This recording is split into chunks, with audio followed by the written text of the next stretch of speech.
Excellent. Let's go ahead and get started. Good afternoon, everyone. My name is Hamera Osman. I'm the VP of Research and Public Policy at Muscular Dystrophy Canada.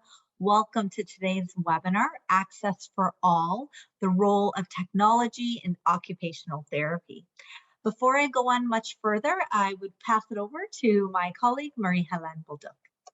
Oui, bonjour. Nous allons présenter le webinaire aujourd'hui sur la technologie, le rôle de la technologie avec l'ergothérapie. Et c'est important de noter que ça vient aussi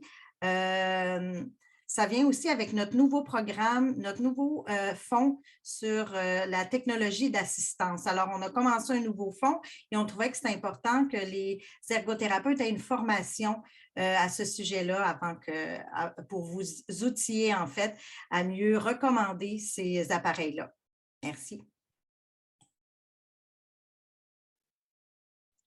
Wonderful. And so what you're probably appreciating and seeing is today's webinar is available in English and in French. You can use the globe icon to access that language of your choice. So when you select that, you can select English or French. It is my pleasure to introduce Emma Croken and Marla Calder. Emma attended Glasgow Caledonian University, where she obtained her master's in occupational therapy. She has been practicing occupational therapy for 3 years and has worked in the field of assistive technology at the Stan Cassidy Center for Rehabilitation in Fredericton, New Brunswick during this time. In this role, Emma helps clients with access to mobile devices, computer access, environmental controls, technologies for emergencies, and wheelchair integration. In addition, Emma works as a research coordinator on the Connected Communities Research Project, which is exploring whether educating seniors about smart home technologies impacts independence, social isolation, technology use, and perceptions of safety and comfort. Marla has been practicing as an occupational therapist for the past 22 years, and she's worked in the field of assistive technology for more than 15 years at the Stan Cassidy Center for Rehabilitation in New Brunswick. She most frequently assists clients with home environmental controls, mobile access, wheelchair integration, research and adapted video gaming. She has also published in OT Now and other important journals and areas, also in terms of Rehab Week and Closing the Gap. Most recently, she worked with an interdisciplinary team to launch the first accessible video gaming clinic in Canada, Game Changers. We are really thrilled that we have you both here today to present on this topic, and really excited, as Marie-Hélène mentioned, this comes at a time where we're launching our Accessible Technology Fund, and we'll have time at the end to talk more about that, but really thrilled that we have your expertise today. So over to you, Emma and Marla. Thank you, and thank you everyone for being here today. As you can see on the screen, our presentation is titled Access for All, the Role of Technology in Occupational Therapy. Here we go. So medicine can't cure me, so I rely on technology. It lets me interface with the world. It propels me. It is how I'm speaking to you now. It is necessary for me to live. That's a quote from Stephen Hawking, just to show the importance of technology for a lot of the people that we work with. I won't go too into detail on who we are because we had such a great introduction, but Marla and I have worked at the Stan Cassidy Center together since the beginning of my occupational therapy career, and she has worked there longer than I have and taught me a lot of the things that I know. So between the two of us, hopefully we can answer any questions you might have at the end. Today's learning outcomes include being able to summarize the knowledge and skills that occupational therapists have to provide services related to assistive technology, to identify 3 different access methods to facilitate someone's access to digital content on a computer or mobile device, and to discuss how technology can support occupational performance with one example from each activity.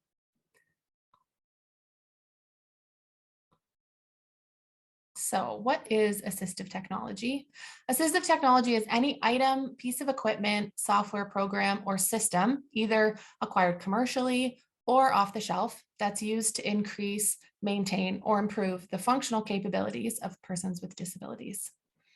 Assistive technologies helps people who have difficulty speaking, writing, typing, remembering, pointing, seeing, hearing, learning, walking, and many other things.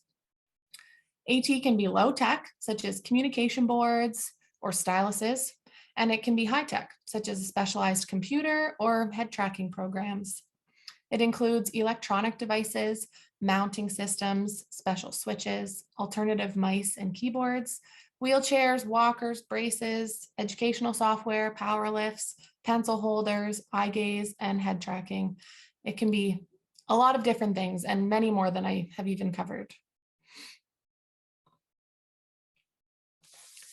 So occupational therapists' understanding of their clients' daily occupational needs, abilities, and contexts makes them ideal collaborators in the design, development, and clinical application of new or customized technological devices.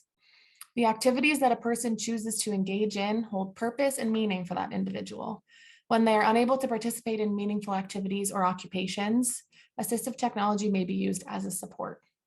Within occupational therapy service delivery, assistive technology application can enhance an individual's personal control, communication, mobility, independence, work, leisure activities, and social participation.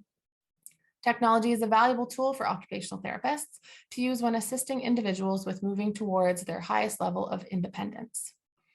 Occupational performance is emphasized in the person, environment, occupation, performance model that you can see on the screen today. And it involves three components: the characteristics of the person, the features of the environment, and the characteristics of the activity, task, or the role.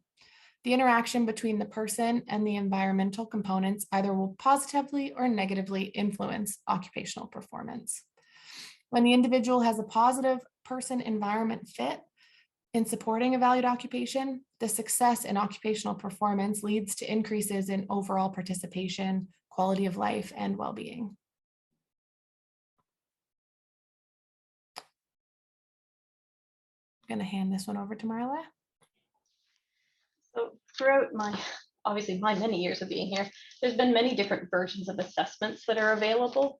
Some are more specific or more global, and some I see more in a research sort of format, like the PADS, which is the psychosocial impact of assistive devices. There's the QUEST, which is the Quebec User Evaluation of Satisfaction of Assistive Technology. And some are really great because they have pre and post. But what we have found that in our clinical setting, we don't have the time to necessarily always do all of that. So we may have clinics where we only get to see somebody for a half an hour or 45 minutes at a time. So what we sort of developed to encourage that conversation and start the discussion of where technology might fit into their day-to-day world is really a bit of a checklist. And so that started when we used the MCEADL, which is the measure of control of using electronic aids to daily living, which was done by Patty Rigby and her colleagues. And on the first page, it gave a really nice checklist of a bunch of different electronic devices that somebody might use in their day-to-day life.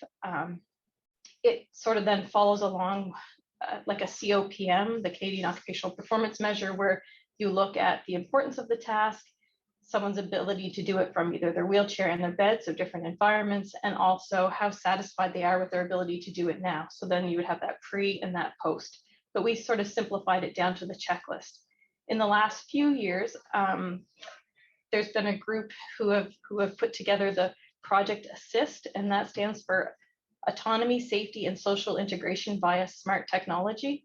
And so we've sort of, again, developed a bit of a change in our checklist. We've modified it a little bit, but it allows us to have that discussion with people to help identify their goals and their interests so that we can better prepare to trial the device.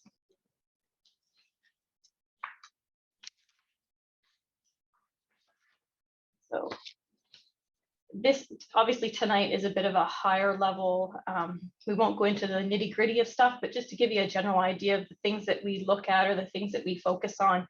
And so for me, occupational therapy is always, we're typically the people who look at access. So how does somebody use something? And there's many essential tasks. And I think the pandemic has highlighted how many essential tasks we actually need to be able to access digital content for.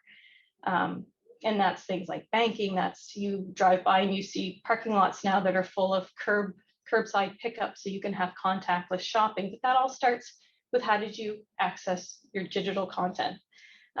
People of all ages, when they come to our center, there's very few nowadays who come with no technology.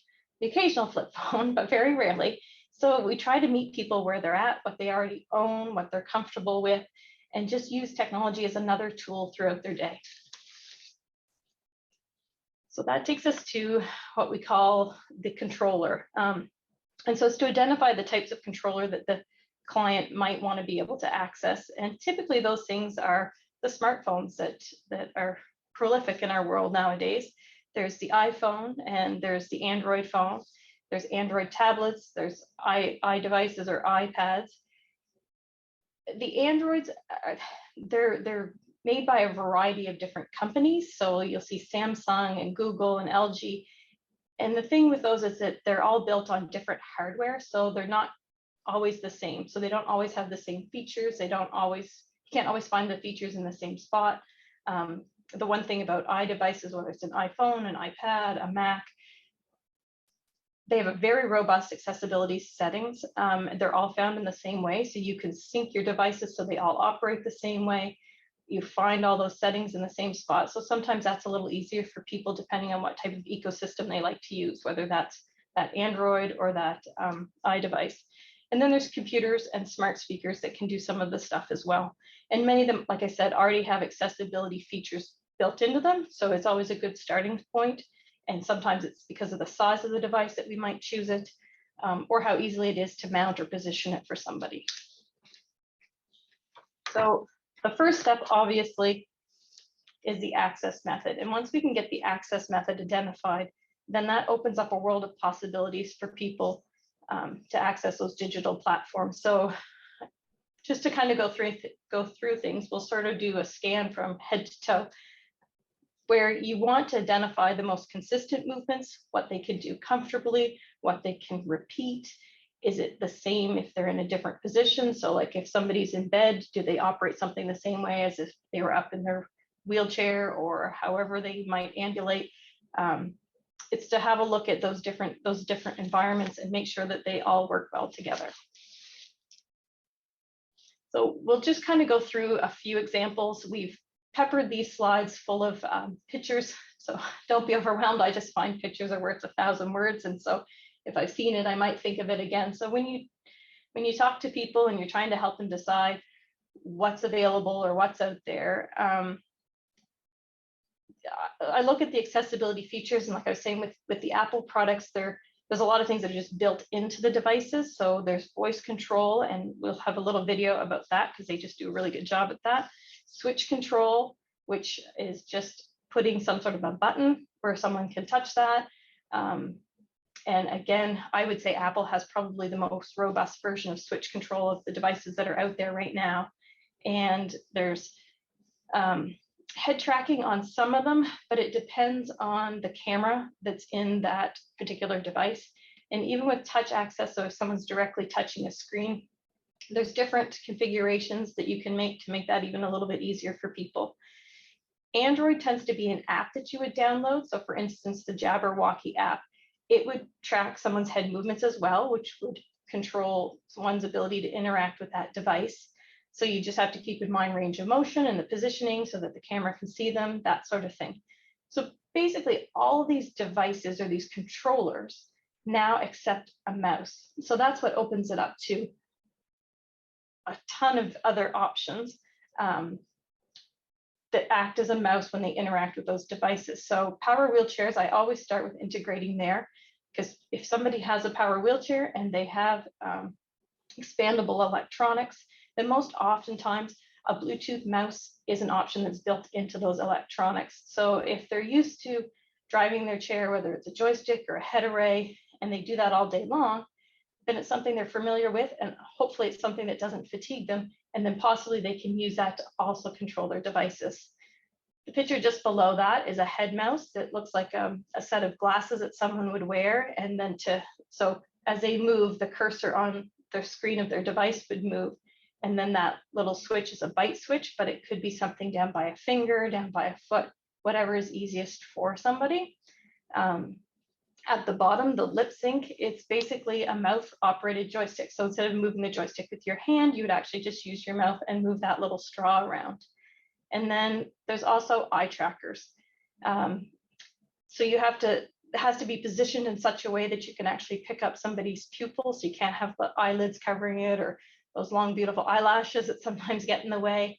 And then you you get to your target, you focus in on it. And then the bottom picture shows you how then something typically pops up on the screen or is available on the screen to then allow you to do the mouse function like clicking or double clicking.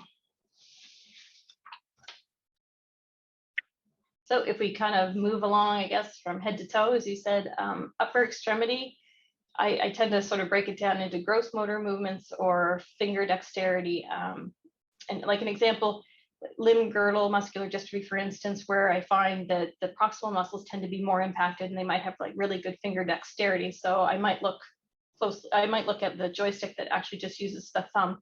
That may work better for some people. Maybe the smaller keyboard with the mouse built right in might work. We've had people use their gaming controllers because they've grown up using them and they work really well. They might turn that into a mouse to use on their computer for work.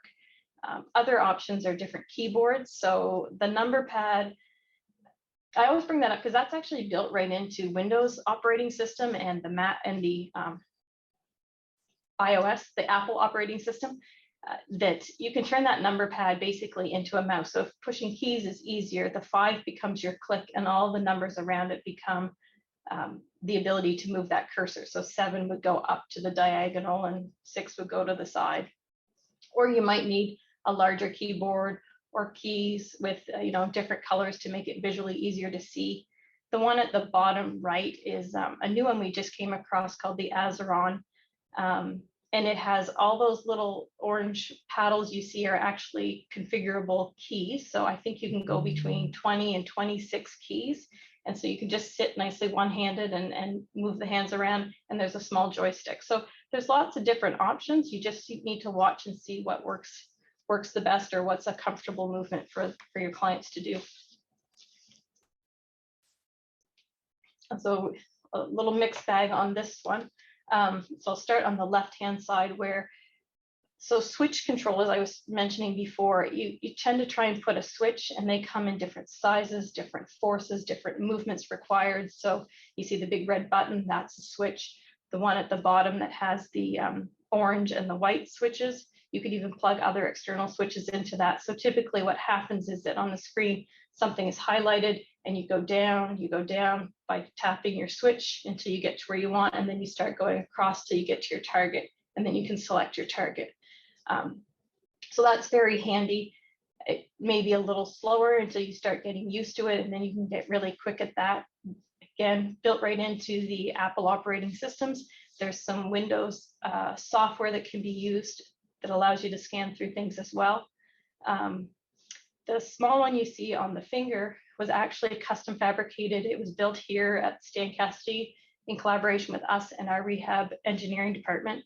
And it's called the Twitch Switch. And it was because we had an individual where, we had some facial movements that capture even just the lift of an eyebrow or a small movement of a finger. It then allows them to interact with those devices. So ideally, if you can get up to 3 small switch areas, whether it's worn as a headband, worn on a finger, and maybe another spot, you would have a full mouse doing up and down, left and right, and a click. And so for some people, using foot movements is also a benefit. So it could be a trackball.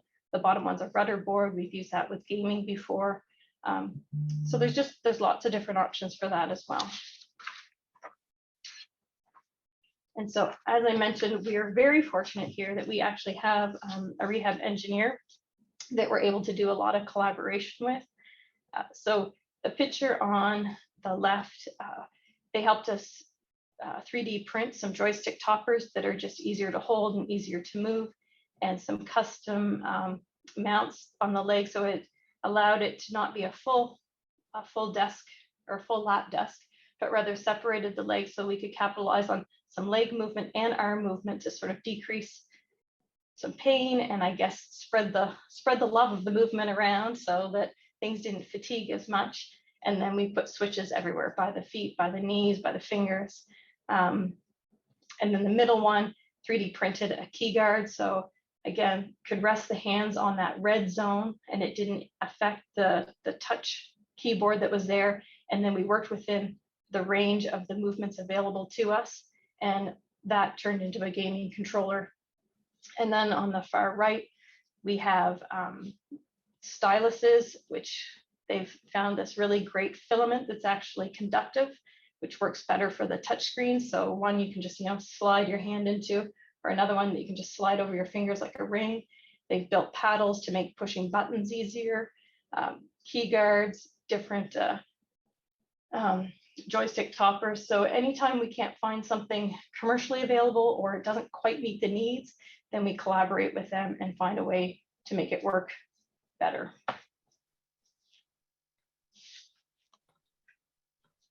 And I think I'm turning it over to Emma now. Yes. So another area that we look at a lot is environmental controls. And the idea of home automation and environmental controls has been around for quite some time, but the introduction of all the mainstream technology has made this idea a lot more accessible and a lot more affordable for our patients and for those of us that are trying to find funding for this type of thing. Environmental controls consist of technologies that allow an individual easier control over actions within their home. It can work to increase feelings of independence, connectedness, and safety. When we talk about smart devices include any device that can communicate with another device or its user through the internet or through Bluetooth connections. And home automation allows individuals to do things like turn on and off the lights or unlock a door using their phone, tablet, or their voice, depending on what setup they have, and often using, in our instance, the alternative access methods that Marla has already introduced. So once an access method is found, there's lots of options. The first one we'll look at is smart lighting. So through smart lighting, you can get things like smart light bulbs, which you see at the top of the screen, smart plugs, smart light switches, and blind or curtain controls, which is the little robot in the middle bottom of the screen. When it comes to the light switches, you can get ones like the one in this screen right now that actually just is a magnet and clips over top of a pre-existing light switch, which is really easy and really helpful for people that don't have access to an electrician who might come and hardwire something like that in. And the smart plugs you'll see again, but they plug into any lamp that somebody already has, and it allows you to turn on and off the lamp using your phone or your tablet through that plug. So individuals we work with that might be at risk of falls find things like this really helpful. So they don't, for example, have to turn off all the lights and try and find their way into bed. They can do all that once they're in there and they're settled if they have a smart speaker or a phone, and they can use those to turn off the lights. The other way we use this is with motion detectors. A lot of these will pair with a motion detector, and you can have it set so that through the night, the lights might come on very dim, and when they see motion, so if you're on your way to the bathroom, again, you're not at risk of a fall. And then the last way we see this used is if people are away, on vacation. Now people are starting to do that again, and they're able to turn on and off the lights in their home while they're somewhere else. So it looks like somebody's still home, giving that idea, that somebody's there, so don't break in or anything like that.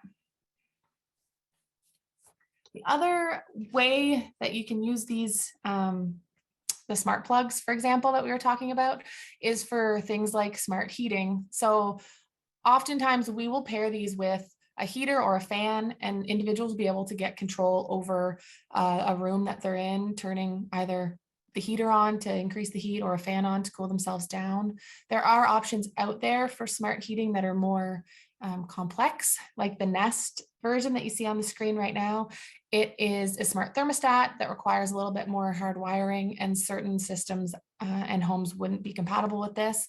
And the other option is the smart space heater that you see on the screen. And those are available at Canadian Tire or wherever you may buy space heaters. All of those will connect with a phone, so you can turn on and off the heat or the fan. And you can also use the voice speakers, like we said, to say things like turn on the fan or set the temperature in the house to 25 degrees. We have a lot of people in wheelchairs that can't reach up to their thermostat. So this is the way that they can control temperature at home whenever they're on their own. And video doorbells and smart locks are probably one of our most requested technologies that we come across. They allow individuals to monitor who's coming and going from their home. And they also have a microphone and a speaker, the video doorbells do, so that you can have a two-way conversation. We have an individual who has one of these at her house, and she heard noise on her front porch. So she checked her phone to see who was at the door. And it turns out that she had a bear on her porch. So she didn't answer the door, obviously, but she said it really made her feel more safe to know. She normally would have opened the door to see who was there, and she could check and see that before she opened the door.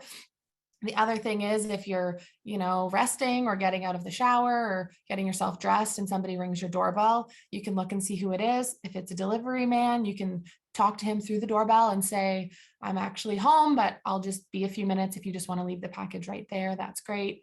It gives a little bit of reassurance, and kind of decreases that need to rush and possibly risk falling trying to get to the door in time. And you can go back and watch the footage and see who was around the house, through the night and things like that too, if you wanted to. And below that is the smart door lock, which they can link up together, and you can use your phone or your voice to lock and unlock your door. If you get into bed and you don't remember if you locked the door, you can use it to check and lock the door. Or if you have family or friend or caregivers coming, you can easily let them in and not have to leave your door unlocked all the time. The other options for video surveillance or video monitoring that we come across, in the top corner of the screen is an outdoor video camera, with those are the floodlights on the top of the screen. And then below that is an indoor monitoring camera. And we've had individuals that just feel safer having these. For the indoor camera, we have a patient who's nonverbal, and her family asked her permission to put one of these in so they could check in on her throughout the day, because when they call her, they're not able to communicate with her over the phone. So things like that are just ways for peace of mind and to know that people are doing well. And the little square in the middle of the screen is a door monitor or a window monitor, depending where you put it. So when the door opens, it'll let like a buzz go off, and it can send a message to a phone or a tablet to say that a door has been opened. So if you have people that wander, that's another technology that can be helpful for them. And on the bottom of the screen, I'm sure most of us are familiar with Lifeline, Life Alert. There's Lifeline. There's also, in the new smartwatches, there's some fall detection and emergency SOS calling. So those devices can be really helpful for people to know that they'll be able to get help if they need help.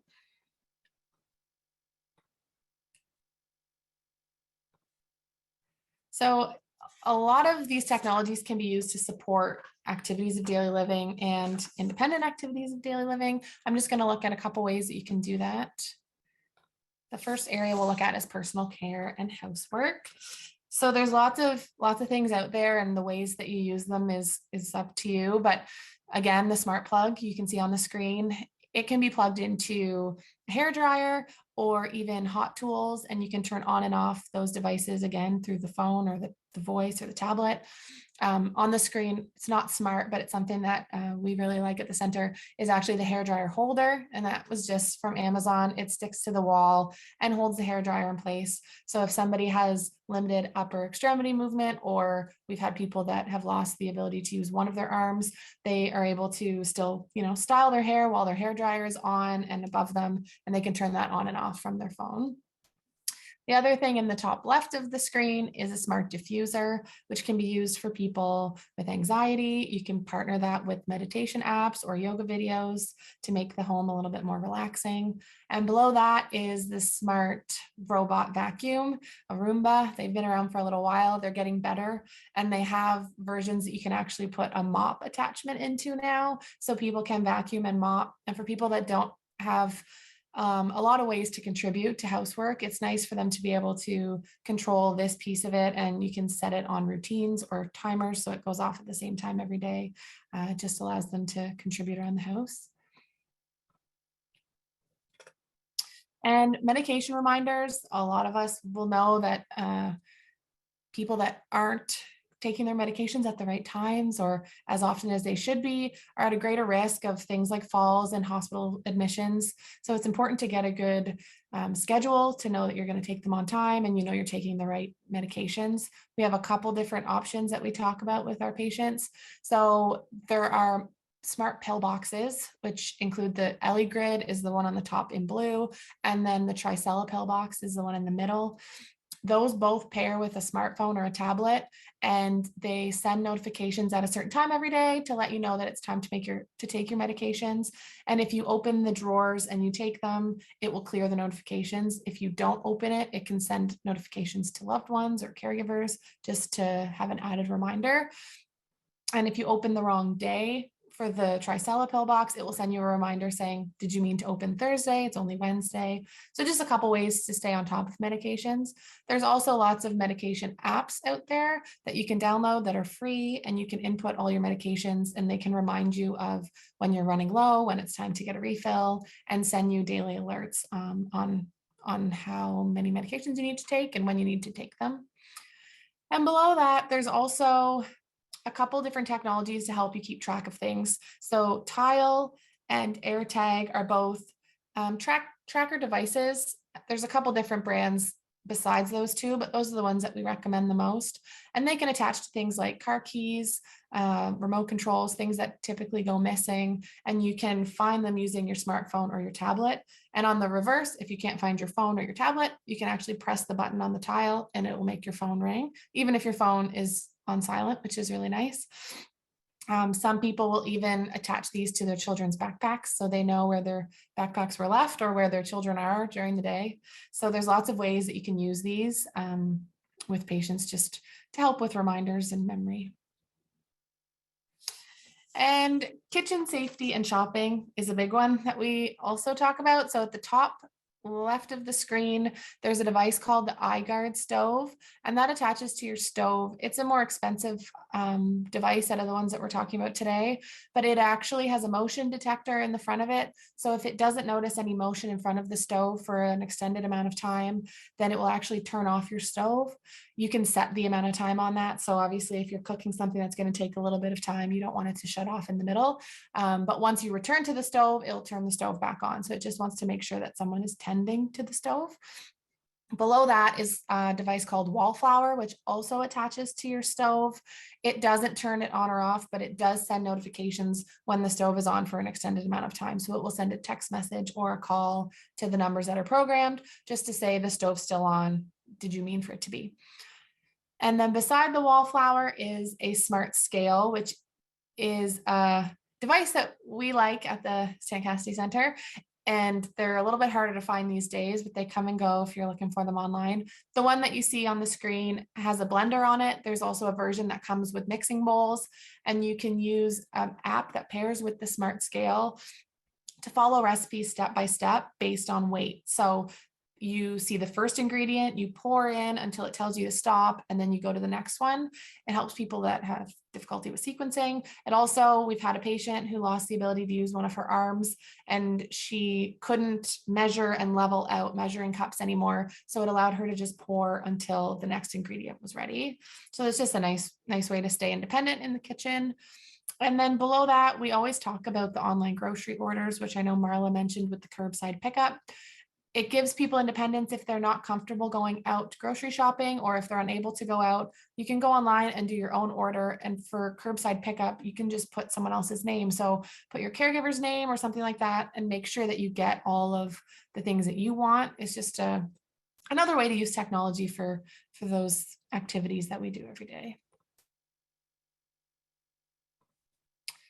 And communication and social participation has become very important, especially since COVID, to be able to connect with others using technology. And we've seen a large uptake in smartphones and tablets in lots of different populations in the last couple of years.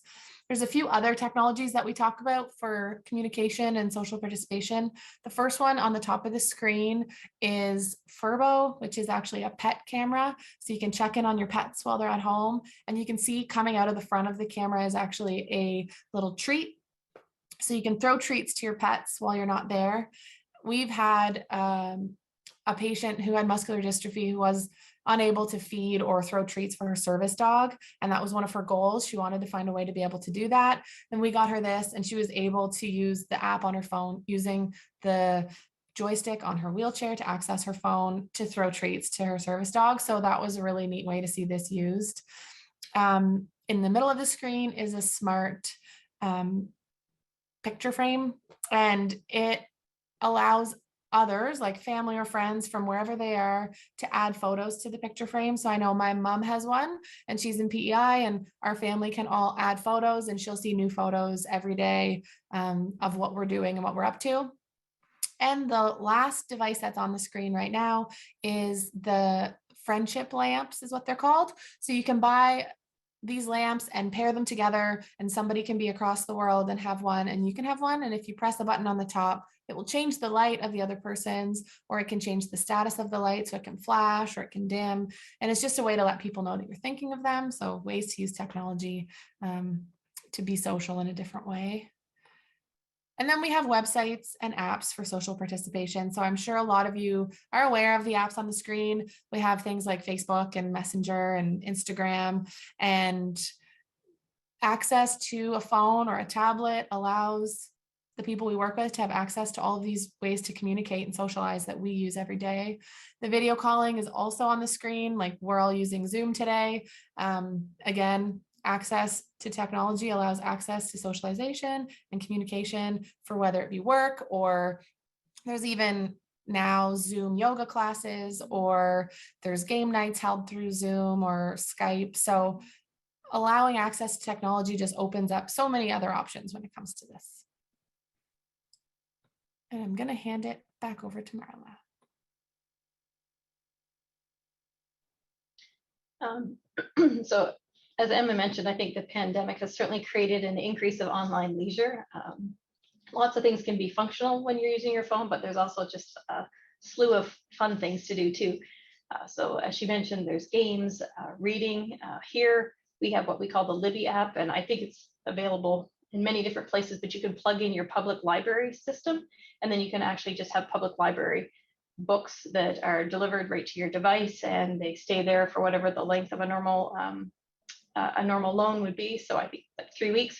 The nice thing is you can change the contrast and the color, like maybe during the day you want it brighter, at night you want it darker. You can change the font easily. So there's access stuff that's built right into that just to make it easier to use. Virtual groups, there's all kinds of online stuff with yoga, with Zumba, like Emma already mentioned. If people have interest in different podcasts, I'm sure you could find whatever topic of interest is on there. Online learning, like we're doing. And entertainment, I think, is probably one that's been around for a while, but there's certainly many more companies coming out. Netflix would be one of the big ones that we've heard about, Prime, YouTube, and again, they continue to arrive on the market. So yeah, so it's good to look at, I'd say, both your function and to have fun when you have these devices. So one of the other things that we have here is it was a patient-driven initiative where many people were coming to our center and either they had new injuries or just their function was changing and they weren't able to game like they used to. And video gaming is a leisure of, I can't even guess at the numbers, but there's a great number of people who enjoy gaming. And we just have a philosophy of sort of that try before you buy something. So we have a room, which is actually the room I'm in right now, where we have all kinds of alternative controllers set up. We look at the game, the accessibility that's within the game or on the console. And by console, I'm referring to things like the Xbox or the PS4 or the Nintendo Switch or PC gaming.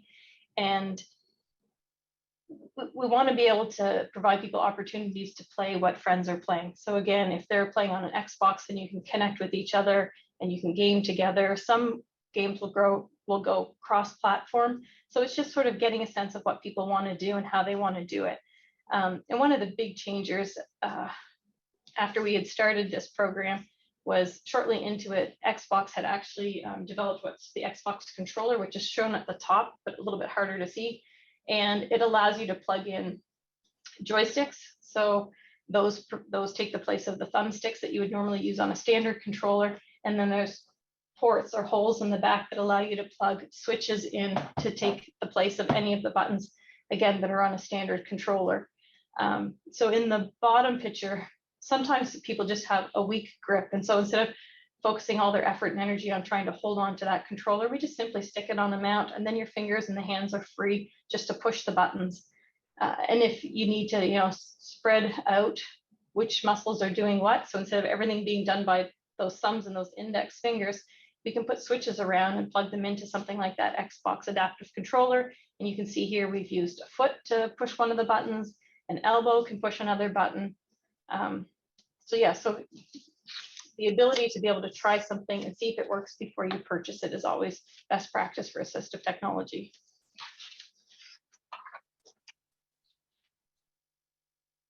And so then we thought we'd just give you a sneak peek of the rooms that Emma and I use, sort of our intervention areas. But I guess when we work with the primary therapists, they provide us with so much information, because oftentimes people come to us just for a brief amount of time. So we might not know them as well. We might not know their movements as well. Primary therapists might just have a better sense of their goals and their interests, what that environment's like for them. So do they have a lot of supportive people who are really tech savvy at home with them, or do they not? So therefore, how much support do we need to do? Like, do we give user manuals when we hand out the assistive technology, or are they often running just by simply knowing that it exists? So part of the, like I was saying, part of the best practice pathway for assistive technology is trialing it if it's possible, and being able to sort of brainstorm, especially those complex systems. So I think the takeaway is really, all occupational therapists don't have to be the experts in this, and AOTA has a really good paper on, what somebody who is an expert in assistive technology versus somebody who does general occupational therapy and what the differences might be. Just know who the people in your province are. So although it's not consistent across Canada, most provinces have an assistive technology program somewhere. Ours is in our rehab center, and it might be different across the country, but I know there's certainly some really good clinicians out there who are doing some of this stuff across the country. So find out who those people are. So if we want to take a peek, that's the cleaner version of the room here. So this is our Game Changers room. And really for us, it's quality of life versus therapeutic. So we don't have the resources to offer therapeutic gaming. So we focus on people's interest in gaming for fun, for leisure, for connecting with friends and family. Therapeutic is more if you're trying to improve something. So if I was trying to improve range of motion, I might set some part of the controller further and further away, so I work on that reach, or building strength, because you oftentimes will hit a button many times in the run of the game. So there are people who are doing this. It's just not something that we do here. And as I mentioned before, the nice thing with gaming is you're doing something that you enjoy, but that same access, so whether it's that standard controller or joystick or something like that, it can be used for other digital applications. So it could be used as a mouse. It could then get you into your banking. It could be used as a mouse. It could get you into your grocery shopping. So there's other ways to use that controller once you get the hang of it. Computer lab, some of this is really quite portable nowadays, but we have a number of different operating systems. So in this picture, you'll see there's a Chromebook, there's an iPad, there's a Windows operating, Windows computer, there's different software that we would look at or have available for people to try. There's different mice, which we talked about earlier in the accessibility section, or the access section. Mounting, I would say, is one of the harder things, because those are sometimes harder to get your hands on. But it's trying to find a position that allows someone to comfortably use that for the amount of time that they need to be on their devices. And our final room, and Emma's touched on this, we have a smart home suite here. It looks like an apartment, like a 1-bedroom apartment. So there is like a sleeping area and a kitchen area and a bathroom area. And so we've just found that if you put the devices in a place where you might typically use them, it's easier for people to imagine how they might be useful to them. sometimes you go, yeah, that looks like it's fun, but is it really functional? Like, would I spend the money on that? And so it's just having that discussion of how can technology be a tool to either make you more independent or make you feel safer or just give you access to something you might not have had before.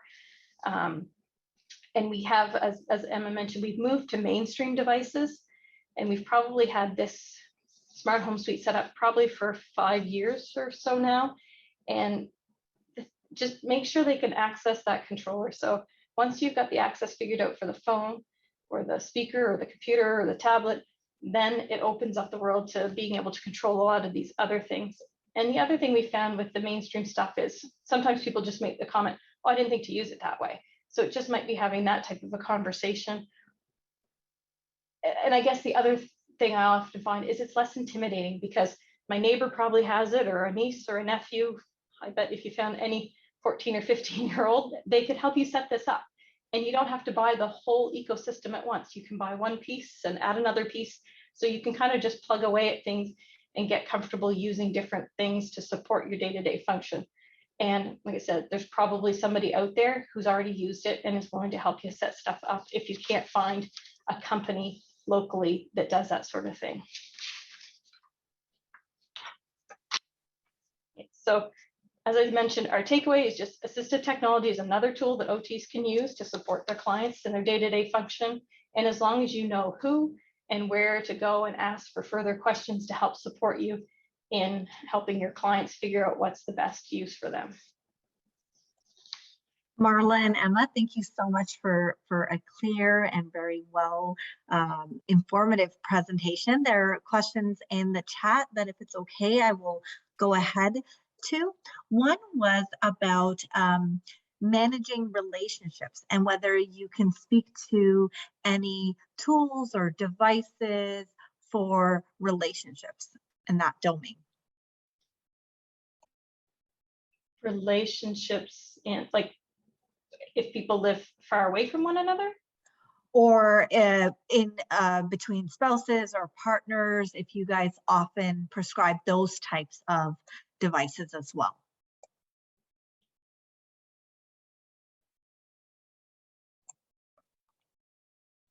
I don't know that that other than I've seen, like if we're talking anything that you can switch adapt, I guess, like if it's something that it's an on-off, if that's the type of thing we're talking about. We have the luxury, like I said, of having a rehab engineer. So if somebody can't turn a button on or off, if it's something they want to use together, those could be switch adapted such that then you can use a buddy button or a micro light or whatever somebody can access, if that's where we're going with that. If somebody wants to clarify that question, I can try and answer it. No, that's great. And maybe what I could do is I can connect this individual as they're working on OT sexuality guide or a sexuality guide for occupational therapists. I'd be happy to connect the three of you with that question. That's great. Emma, I believe this might be a question for you. Can you please restate the name of the SMART scale? I think it was, and the SMART picture frame, the shared photos tool. So the smart picture frame that we have is by Nixplay. So it's available on Amazon. Nix, Nixplay, smart picture frame is, if you search that, it will come up.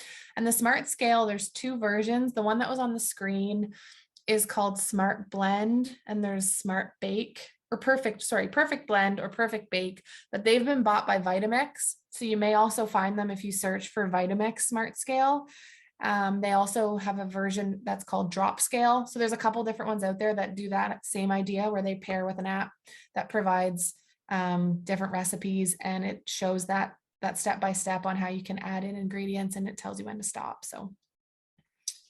And another option for the picture frames that we've also seen is, when we talked about the smart speakers, like the Google or the Alexa, they also have screen versions of those. And with the screen versions, you can actually share photo albums with other family members. And so it would actually show up on their photo. It would do the same thing as the Puck. They both have the speakers in them. They both can play music and do all that kind of stuff. It just also gives you the visual. Another question was whether you have observed more use of these types of technologies during the pandemic or as a result of people working remotely, clients working remotely. Yes. Yeah. I find, sorry, I'll go first, Marla. You mentioned that I'm working on a research project with seniors, and the biggest message that I've heard from the senior population is that they just got a tablet, or my son sent me one of those last year, like the speakers or the screens, and they video call using these things. And a lot of people that previously wouldn't have had this type of technology jumped on board because they had family that they couldn't see or visit. So not just to seniors, but I do know that that population has said a lot to me recently, that it's been really helpful to have more technology available. Wonderful. The next question here is just a clarification question. You presented an image of, I believe, of the gaming suite. The question is whether you're seeing a lot more uptake in gaming, exercise-based gaming as well.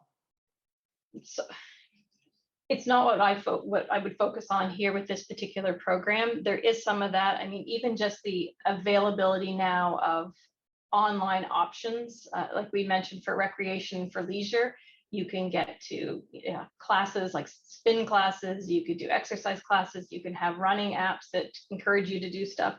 There are some of the physios are working more with that. I know the Nintendo Switch has the Ring Fit, so there's some of that. So again, there is more options, and because gyms were closed, I think there were people who were certainly capitalizing on the ability to use some of the online stuff or the digital stuff. But again, here it's more, it's for leisure, it's for when winter hits and you can't get out, but you can still engage with other people. That's the great thing about these platforms with like the Xboxes and the PS4s and all of that stuff, is there's typically always a chat feature if you want to be able to interact with other gamers. Wonderful. I'll pose one last question that I see in the chat, and I'll pass it over to Maria Helena. So there is a question in the Q&A. I believe you already went ahead and addressed this, but at the time the question came in, it was around what are ways that we can stay up to date in this area? How are you staying trained as an OT specializing in these types of technologies and devices? So I guess, again, I refer, if you look at that AOTA, so the American Association of Occupational Therapy, they have a really good position statement on how you kind of stay qualified as an expert, and it's really attending those trade shows. We've been doing them virtually over the last couple of years. So Assistive Technology Industry Association, it takes place in Orlando. There's Closing the Gap, which is in Minneapolis. There's CSUN, which is in California. So some of those, RESNA is another one. So some of those really focused conferences on assistive technology, you need to be attending those things, webinars, there's certain newsletters, there's certain forums that we stay connected with, so that you can throw questions out, or you just start to see when new things come in. And really, it's a full-time, it's all we do, it's all we focus on. So I certainly understand why we have occupational therapists here in the building who, I say they do the real OT stuff and we just do the technology. So we just focus on our one small piece and try and integrate and consult with them as best as we can to ensure that somebody knows what the options are and how these can just be another tool for them. I'll sneak in one last question. It's about the replacement for the SmartNav. SmartNav has since been discontinued, so a head tracker with its own integrated selection method. So there is another one. Origin Instruments still has a head tracker. You'll see some free downloadable software now that actually uses the built-in camera on your laptops or a webcam. Like eViacam is one of those. In many ways, like that glass house that we saw where you wear and it looks like a pair of glasses, that's really just a head tracker. And the integrated selection is that bite switch, or you can have a different switch that you could use with fingers or hands, feet, whatever you want to do. Like Android, like that Jabberwocky app, that's a head tracker. And they actually use like mouth movements that would actually indicate the click or the mouse function that you're trying to do once you get to your target. So there's a few different versions of head trackers that are out there. Oh, automatic selection. So dwell click. Dwell click is built into usually the operating system. So On Apple devices, for instance, you can just choose dwell click as opposed to clicking something. Trying to think how it's done. I feel like some of them would actually have it built right into the software. So like eViacam is built into the software. I think for the Origin head tracker, it would be built into the software. Eye gaze always has the option for dwell clicking as well. Wonderful. Over to you, Marie-Helene. I do see a question, and we would love to end off on the note about hearing about MDC's Technology Fund. Once again, thank you so much, Emma and Marla. Marie-Helene. Pleasure. Thank you. Oui, merci. Alors, je veux juste dire qu'il y avait un commentaire en français. Merci beaucoup. Très intéressant et très complet. Et on avait aussi une question. Est-ce possible d'obtenir la liste des noms des aides technologiques qui ont été présentées? Yes, it will be out of date quickly, but yes, we certainly could. We actually have a handout that we use in our smart home suite. We try and update it often, but I guarantee there's probably stuff on there. If you just fire us off an email, our emails were on the presentation, and we can flip you that handout. I can put our emails in the chat too, just to have them. Yep. Super, merci beaucoup. Alors, j'aimerais, on approche la fin du webinaire. J'aimerais seulement terminer en présentant, comme je l'ai annoncé au début, notre nouveau fonds sur les assistances technologiques, je veux dire. Alors, on a démarré ce nouveau fonds-là. Ce qui a été présenté ou même d'autres choses qui peuvent aider la sécurité, l'autonomie de la personne, d'améliorer le contrôle de l'environnement, le gaming aussi. Et quelque chose qui est spécial avec ce fonds-là, c'est qu'habituellement, on va seulement avec des fournisseurs médicaux, mais là, c'est différent. Ce sont des équipements qu'on peut acheter la plupart du temps chez Best Buy ou des magasins comme ça. Alors, on fait une exception pour ces équipements-là. Si vous avez des questions ou si vous voulez une présentation sur ce programme-là, vous pouvez me contacter ou vous pouvez contacter le spécialiste de l'accès au service, le service specialist de votre province, et il pourra vous donner des informations. Si vous avez des questions, vous ne savez pas à propos d'un équipement, appelez-nous. On n'a pas de liste exhaustive. On est vraiment ouvert. Comme Marla le disait, ça change tellement tout le temps qu'on n'a pas cru bon d'ouvrir une liste, mais on est ouvert aux demandes, alors il faut demander. Merci. Thank you again, Marie-Helene. With your support, we're thankful that we get to support this type of assistive devices, technology, equipment, and we welcome you to contact us. Thank you once again, Marla and Emma, for great presentations today, and thank you all for joining us this afternoon. Have a good rest of your day. Take care.